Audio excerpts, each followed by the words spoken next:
তিনটা। কথা বললেন না ভাই।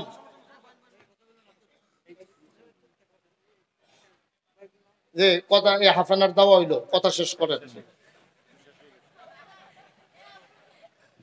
সবচেয়ে ছোট সূরা কি নাম? এই সূরার ভিতরে আয়াত কয়টা? আর আমরা যে সূরা থেকে আজকে আলোচনা করতে চাই সূরার নাম কি? এই ইখলাস সূরার ভিতরে আয়াত কয়টা? সবচেয়ে বড় সূরার কি নাম? ওইটার ভিতরে আয়াত কয়টা? তাহলে তিনটা জিনিস আপনি শিখে ফেলছেন। তিনটা জিনিস আপনি শিখে ফেলছেন। এটা আপনি একবারে মুখস্থ করেন।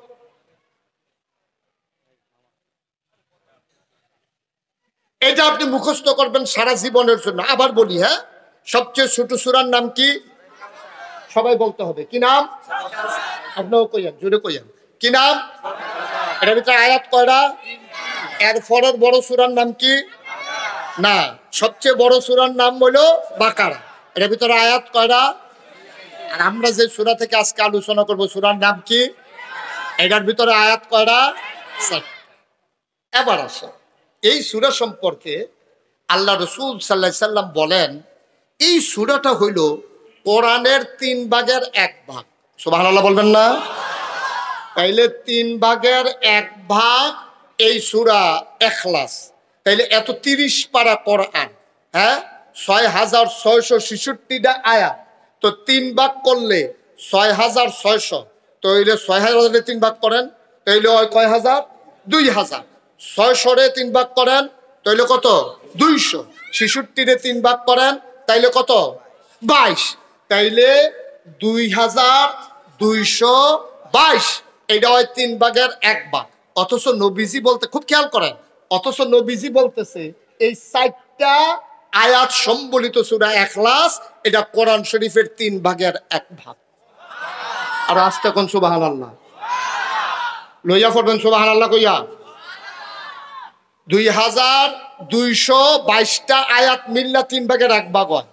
অথচ দেখেন 4 আয়াত বিশিষ্ট সূরাকে আল্লাহ তাবারক ওয়া তাআলা বলছেন যে 3 কি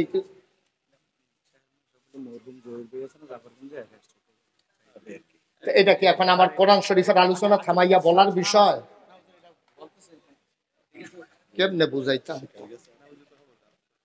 ওনার তো আমি ভালোভাবেই চিনি, ভালোভাবে ওনার বাড়ির কাছে আমি মাহফিল করে আইছি। ওনার বড় ভাইয়ের নির্বাচন করার কথা ছিল, উনি মারা গেছে, পরে উনি করছে। এটাই তো বিষয়টা। মারহাবা কম।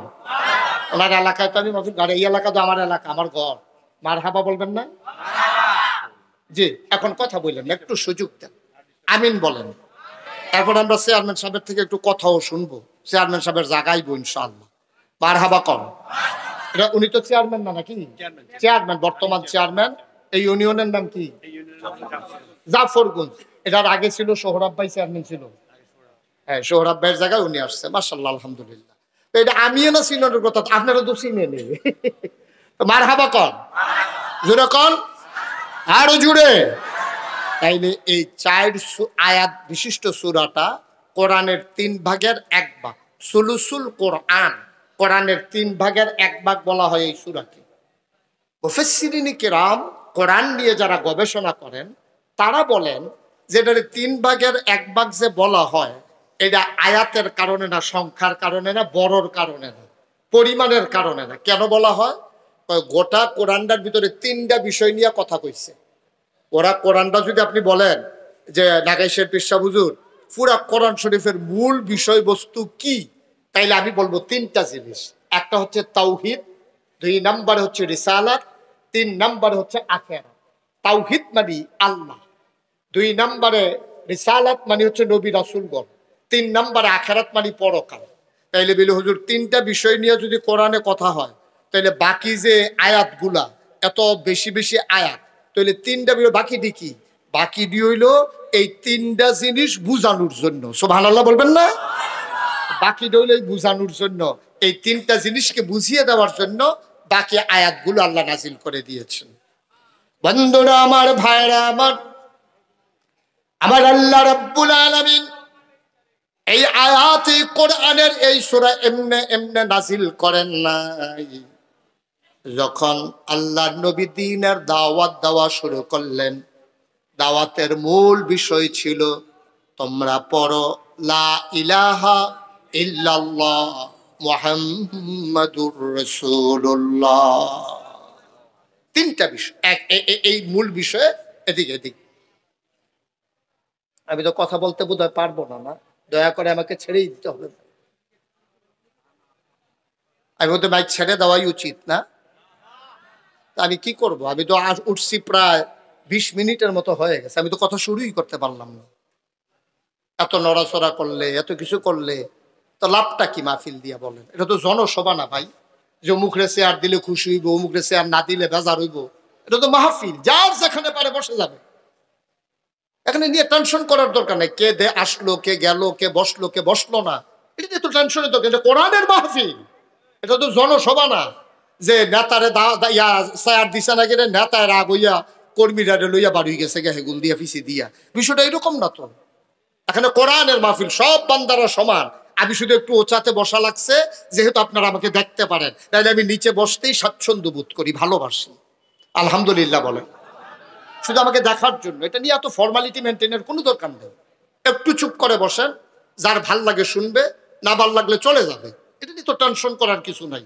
এটা কোরআনের মাহফিলের অবমাননা হচ্ছে। এভাবে বিরক্ত করা, নড়াচড়া করা, দৌড়াদৌড়ি করা, চেয়ার লইয়া টানাটানি করা, দরকারটা কি এখানে? একটু মনোযোগের সাথে খেয়াল করেন, সবাই কোন আমিন।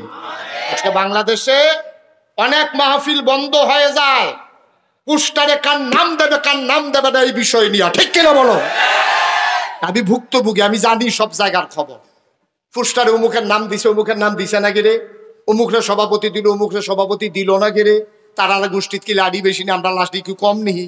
মসজিদের ভিতরে অবদান তো আমরা টানা বেশি, হেতারা মাইতে দিয়ে ইয়া সভাপতি হয় কেমনে? টেহাটুহা দিলাম আমরা, হেতারা বাড়ির তারা সভাপতি হইয়া বইয়া থাকে। এবার প্রফেসর হয়েছে দেখে কি আমরা হালানি গেছি নাকি? এই চলছে কারবার, ঠিক কিনা কন? ধ্বংসের লক্ষণ, লক্ষণ বেশি সুবিধার না। আপনি কোরআনের মাহফিল, এটাতে পোস্টারের নেতাদের নাম কখনো দিবেন না, দয়া করে আল্লাহর হস্তে এই কাজটা করবেন না কোনোদিন। নাম দিতে যাবেন, দুই পক্ষ বাজার হয়ে যাবে, এই দল এই দল, দলের ভিতরে আবার উপদল। তো একজনকে দাওয়াত দিবেন, আরেকবার রাগ হইব, এটা তো স্বাভাবিক। আমরা পরমত সহিষ্ণুতা আমাদের কম, আমরা মানুষকে সম্মান দিতে জানি না। একবার আরে সম্মান দিলে আরেকবার মনে করে সম্মান কমে গেছে, এটা নিয়ে ফিডাফিডি ঝগড়া, শেষ পর্যন্ত যা এত জন ফিডাফিডি মা ফিলে লাগতো না। তাহলে আল্লাহ ভালো হয়েছে মাশাআল্লাহ, নাউজুবিল্লাহ কন। খুব মনোযোগের সাথে শুনেন, অনেক কষ্ট করে অনেক দূর দূরান্ত থেকে লোকজন আসছে, খুব মনোযোগের সাথে শুনতে হবে। তো নবীজি যখন দ্বীনের দাওয়াত দিলেন, সবাই ডাক দিয়া বলে ভাই একটু এদিকে তাকাই থাকবেন। নবীজি যখন দ্বীনের দাওয়াত দিলেন, তখন নবীজি দাওয়াত দেওয়ার পরে বললেন তোমরা সবাই পড়ো কুলু লা ইলাহা ইল্লাল্লাহ, তোমরা সবাই পড়ো লা ইলাহা ইল্লাল্লাহ। এখন মক্কা শরীফে, সৌদি আরবে, মনে করেন আমরা বাংলাদেশও একজন মানুষ যদি আইয়ে লগে লগে আপনি জিজ্ঞাবেন বাবা তোমার চিনলাম না, তুমি কারা? তা আপনি এই যে লোক আইছে হ্যাঁ আমার নাম আব্দুল করিম। কই কোন করিম? আপনারা চিনছেন না? আমার আব্বার নাম আব্দুল কুদ্দুস। কই চিনলাম না তো। আপনার বাড়ি হুসেনপুর। কহ হুসেনপুর আর কুদ্দুসের ফুতে তুমি? তখন মানুষ চিনে, এটা স্বাভাবিক। এটা স্বাভাবিকভাবেই মানুষের পরিচয় দিতে গেলে বাবার নাম, দাদার নাম, গ্রামের নাম, এলাকার নাম বললে মানুষ চিনে। এখন যখন নবীজি বললেন তোমরা সবাই পড়ো লা ইলাহা, এখন কাফের বেদিন যারা তৎকালীন জমানায়, যারা সর্দার, যারা মুরব্বী, যারা কাফের, যারা প্রথমেই কথা শুনছে, আবু জেহেল, আবুল আহাব, ওতবা, সাইবা, মুগীরা এবং মুসলমান যারা হইছে, তারাও তো প্রথমেই মুসলমান হয়ে যায় নাই। সর্বপ্রথম নবী দাওয়াত দেওয়ার পরে যেই মানুষটা ইসলাম গ্রহণ করছে তিনি হচ্ছেন আমাদের আম্মা খাদিজা রাদিয়াল্লাহু তাআলা আনহা। বলেন সুবহানাল্লাহ। নবীজি খালি গড়াইয়া কইছে খাদিজা আমি বিলে নবী। সুবহানাল্লাহ না কেন? খাদিজা যখন গিয়া কইছে খাদিজা আমি বিলে নবী, তখন কিন্তু নবীজির 15 বছর সংসার করে লাইছে। কারণ নবীজির এই বিয়ে হয়েছে 25 বছর বয়সে, নবুয়ত পাইছে 40 বছর বয়সে, আর তইলে বিয়া করছে 25-এ আর নবুয়ত পাইছে 40-এ, মাঝে গেছে কয় বছর? 15 বছর। আম্মাজান খাদিজার তখন বয়স ছিল 40, সেই জায়গাত আম্মাজান খাদিজার বয়স হয়েছে 55। তাহলে এই 15টা বছর তারা এক লগে সংসার টংসার কইরা লাইছে, আত্মীয় বাচ্চা কাচ্চা হইয়া গেছে। এর ভিতরে নবীজি আইয়াসের একদিন কয়, যখন নবীর 40 বছর পূর্ণ হলো, জিবরাইল আলাইহিস সালাম এসে তখন বললেন যে মুহাম্মদ, আপনি আজ থেকে মোহাম্মদ ইবনে আব্দুল্লাহ নন, আব্দুল্লাহর ছেলে মোহাম্মদ। এটা আপনার মূল পরিচয় নয়, আপনার মূল পরিচয় হলো মুহাম্মাদুর রাসূলুল্লাহ সাল্লাল্লাহু। আপনি আল্লাহ, আজকে থেকে আল্লাহ রাসূল। আপনি বাবার পরিচয় হওয়া লাগবে না, গোটা বিশ্বের মানুষের কাছে আপনার পরিচয় হয়ে যাবে, আপনি আল্লাহ রাসূল। সুবহানাল্লাহ বলবেন না? এই কথা বলার পরে নবীজি ঘরে আসলেন। ঘরে এসে কাঁপতেছেন, চোখ তার লাল, গালগুলো লাল, চোখ তার বড় বড়, ভয়ে কম্পমান। আম্মাজান খাদিজা জিজ্ঞেস করলেন, আপনারে কি কেউ কিছু বলছে? কয় যে না, কেউ